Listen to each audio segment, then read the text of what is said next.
22 de abril de 1500. É a data que a gente comemora o descobrimento do Brasil. O descobrimento do Brasil teve um evento documentado nesse dia, 22 de abril. Foi quando aportou no Brasil uma frota de barcos comandada por Pedro Álvares Cabral, e essa frota de barcos toma posse do país. Mas essa história começa antes. Na verdade, essa história começa quando Vasco da Gama descobre o caminho para as Índias. Vasco da Gama, para chegar nas Índias, ele precisou eles contornariam a África para chegar até as Índias. Mas, quando ele chegava num certo ponto da África, não havia passagem. O mar era muito raso, os barcos naufragavam, o Cabo do Bojador, naquele ponto, ninguém passava. Havia uma profundidade no mar de 2,5 metros de fundura, certo? De uma braça, que avançava por 5 quilômetros no mar. Então ninguém conseguia passar. Então Vasco da Gama faz o seguinte, ele faz a volta do mar, é o nome que ele chamou para isso. Ele foi lá no meio do oceano e contornou, né? Com isso também ele contornou um grave problema que eles tinham, que era o seguinte, olha, toda a corrente marítima vai nesse sentido, nesse sentido. Então era muito difícil fazer essa viagem dessa forma. Vasco da Gama, quando ele está nesse ponto aqui do mar, ele documenta no seu Portulano. Portulano era um documento que todo piloto, todo comandante fazia, descrevendo a viagem que ele fez. Ele descreve que naquele ponto ele encontra gaivotas voando direto para a terra ao entardecer, direto para a terra. Então, eles perceberam que as gaivotas que passavam voando iam para algum lugar para o seu pernoite. E ele sabia então que nesse ponto em diante haveria uma terra, uma ilha grande, alguma coisa ali para frente. Então o que ele faz? Voltando da Índia, ele descreve no seu Portulano o que ele encontrou. Só que na Índia, quando Vasco da Gama chega na Índia, ele teve um problema lá. Ele foi lá para dizer que ele estava a serviço de um grande reino, né, de um rei muito rico e poderoso. Só que ele chega com alguns navios, com pouco dinheiro, com pouco ouro para demonstrar, e não tem como o pessoal acreditar nele. Então ele sai de lá desacreditado quanto a isso.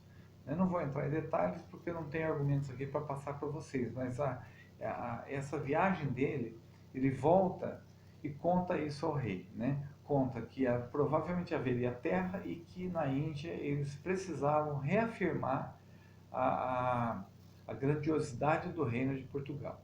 Então o que ele faz? 9 meses depois, sai uma frota de Lisboa em direção à Índia. Uma grande frota, são 13 barcos, 1.500 pessoas dentro desse barco, comandadas sempre por pessoas que eram fidalgos, né? Alguém que tinha proximidade com o rei, né? Cabral, ele não era navegador. Cabral, ele foi uma pessoa que foi chamada a navegar, mas ele era uma pessoa próxima do rei, né? Então eles vão para lá. Essa frota essa frota enorme, logo que passa Açores, perdeu uma nave, perdeu um navio, né?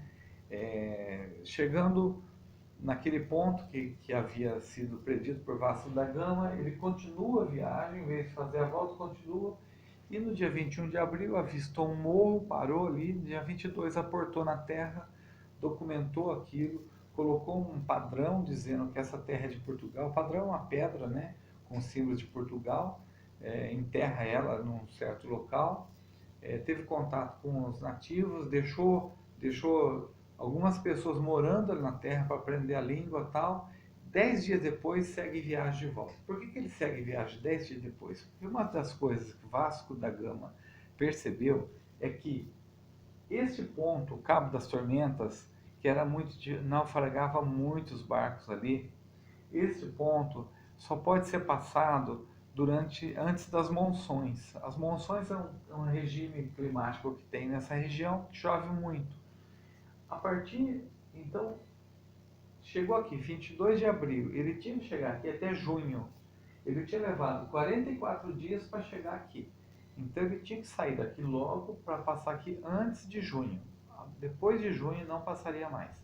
Então ficou 10 dias no Brasil, essa ilha que ele descobriu não havia nenhuma importância para eles, tanto é que somente 30 anos depois Portugal começa a dar atenção para o Brasil aqui. Por quê? Porque todo o trabalho que eles tinham com as Índias passam a diminuir, e eles não têm mais tanta influência, tanto a relação comercial diminuiu. Então, a partir daí que volta-se para o Brasil. Mas voltando, né? A frota chega ao Brasil, ela encontra os nativos, por sorte encontrou nativos que não eram bravios, né? Encontrou os tupiniquim, né? Se encontrasse o tupinambá, eles talvez eles tivessem que brigar naquele momento. Não houve briga, né? Os marujos ficaram morando aqui. Narra também uma das cartas que quando o barco estava preparando para ir embora, dois marujos, dois ou três, pulam no mar, nadam até a praia para ficar morando aqui, não querem ir embora, né? E um navio vai de volta para Portugal, levando algumas cartas que documentava esse achado nessa ilha chamada Vera Cruz, né?